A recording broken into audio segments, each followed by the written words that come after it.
நடிகவேள் MR. Radha அவர்கள், நான், doctor Avvai Natarajan, தமிழ்நாட்டுடைய தலை சிறந்த ஒரு தமிழறிஞர், பேச்சாளர், 3 பேருமே கால்நடை மருத்துவக் கல்லூரியுடைய தமிழ் இலக்கிய விழாவுக்கு போயிருக்கிறோம். தமிழ் மன்றத்தினுடைய முத்தமிழ் விழா போயிருக்கிறோம்.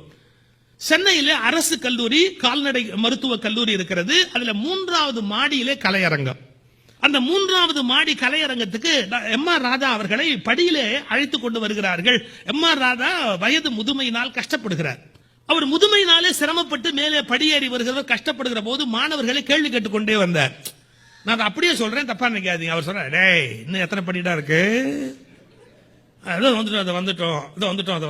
எனக்கு காலம்பரம் ஒருத்தர் வாக்கிங் அப்படிதான் கூட்டு போனார். வீடு வந்துருச்சுன்னு அந்த ஊரே சுத்தி காமிச்சு கூட்டு வந்தார். அது மாதிரி எம்.ஆர். ராதாவை ஒருத்தர் அதே மாதிரி கூட்டிட்டு போனார். எப்படி மாடி வந்துருச்சு, 3 மாடி. அப்படியே மூச்சு இறக்கிது எம்.ஆர். ராதாவுக்கு. அப்படியே மூச்சு உள்ளே வெளியிலும் உள்ள இறக்கிது அவருக்கு. ஒரு மாதிரி மூச்சு விட்டு மேடைக்கு வந்து உட்கார்ந்தார். நான் காலேஜ் ஸ்டூடெண்ட், அப்ப படிக்கிறேன். ஆனா தமிழ் மன்றத்தில் பேச போயிருக்கேன். ஔவை நடராஜன் 3 பேர் மேடையில் போய் உட்காரும். எங்க யாரையுமே பேசுறதுக்கு மாணவர்கள் அனுமதிக்கவே இல்லை. நடிகவேள் பேசு கத்துறான், நடிகவேள் பேசு. உடனே ஔவை நடராஜன், அண்ணா பேசிருங்க அண்ணா. மூச்சே வரல, பேச்சு எப்படிறா வரும்?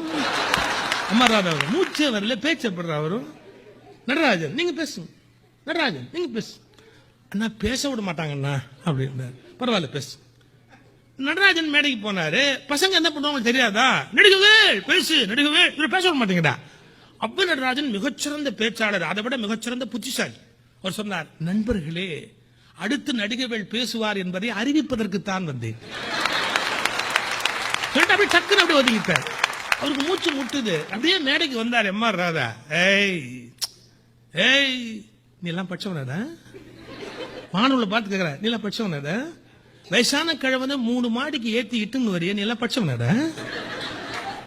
முடியலன்னு சொல்றேன். அதுக்கப்புறமா வான்னு மேல கொண்டாந்து உட்காத்தி வச்ச உடனே பேசுங்கிற, உனக்கு அறிவு இருக்கடா? அடுத்த வார்த்தை ரொம்ப டாப்பா சொன்னார், நீ எல்லாம் மாட்டுக்கு வைத்தியமாக்க போறியா? அட மனுஷன்னா முடியலன்னு சொல்றேன், என்னையே அந்த பாடுபடுத்துறிய, மாடு ஒண்ணு சொல்லாதடா, அதுதான் நீ வைத்தியம் பண்ண போறியா?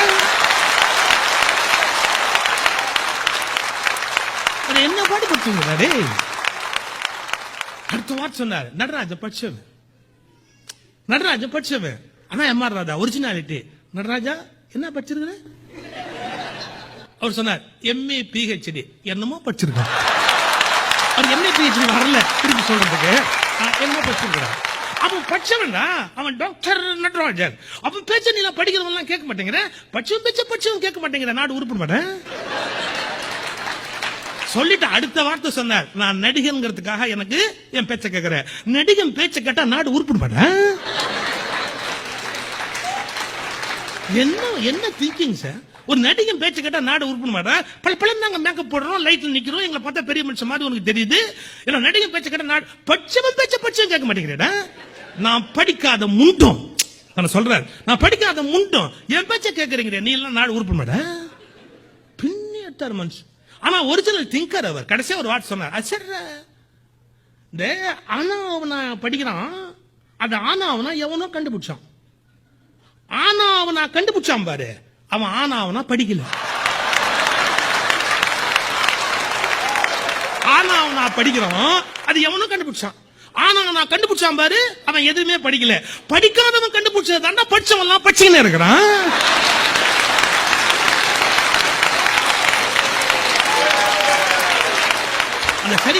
மாமா நீ என்ன ஒரு பாட்டு பாடுவா, அது மாதிரி ஒரு நடிப்பு பார்க்க முடியுமா உலகத்துல? மிகப்பெரிய நடிகர். ஆனா அந்த நடிகன்கிறத தாண்டி ஒரு ஒரிஜினல் திங்கிங் என்ன, படிக்காதவன் கண்டுபிடிச்சது தாண்டா படிச்சவன் படிச்சுன்னு இருக்கிறான்னா ஒரிஜினல் திங்கர். அவர் நடிகன்கிற முறையில் தர வேண்டிய மரியாதை வேற, சிந்தனையாளன் அறிவாளி என்ற முறையில் தர வேண்டிய மரியாதை வேற. தமிழர்கள் அளவுக்கு மீறி திரைப்படத்துக்கு முக்கியத்துவம் கொடுக்கிறார்.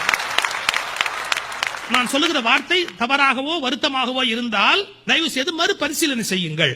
பெண்கள் நடிகைகளைப் போல் உடை உடுத்துவது என்பது நல்ல பழக்கம் அல்ல. பெண்கள் நடிகைகளைப் போல் உடை உடுத்துவது என்பது நல்ல பழக்கம் அல்ல. அது நாகரிகத்தின் வீழ்ச்சி என்பதை புரிந்து கொள்ளுங்கள். அவர்கள் பிறரை மயக்குவதற்கு உடை அணிகிறார்கள், நீங்கள் பிறர் மதிப்பதற்கு உடை அணிகிறீர்கள். இந்த வேறுபாட்டை புரிந்து கொள்ளுங்கள். நமக்கு ஒரு பொறுப்பு இருக்கிறது. ரசிப்பது அவசியம், ஆனால் எதை ரசிப்பது, எந்த அளவு ரசிப்பது, எந்த அளவு பின்பற்றுவது, எந்த இடத்தில் தொலைவில் ரசித்து விட்டு நின்று விடுவது என்பதை புரிந்து கொள்ள வேண்டும்.